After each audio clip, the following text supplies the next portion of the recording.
the hell did you do that for?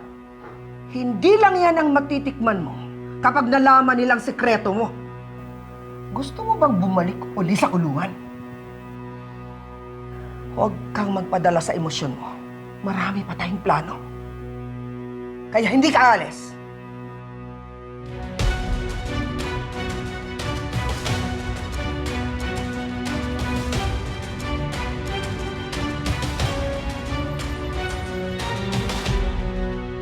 Lumayas ka sa ospital na to. Hindi ko kailangan isang doktor na walang puso. At lalong hindi ko kailangan ng isang anak na walang respeto sa akin. I don't need you here! Dad, please, I'm sorry.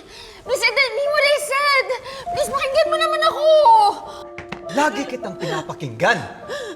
Lagi kitang pinagtatanggol. Pero lalo yata humaba yung sungay mo. Napakabastos mo. Para kang walang pinag-aralan.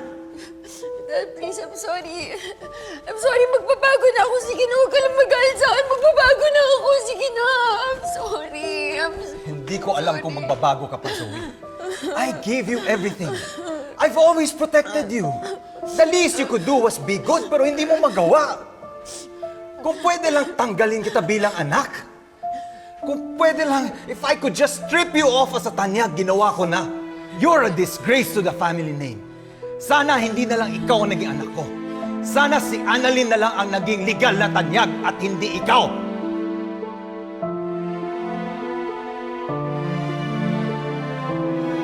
Get out! Get out!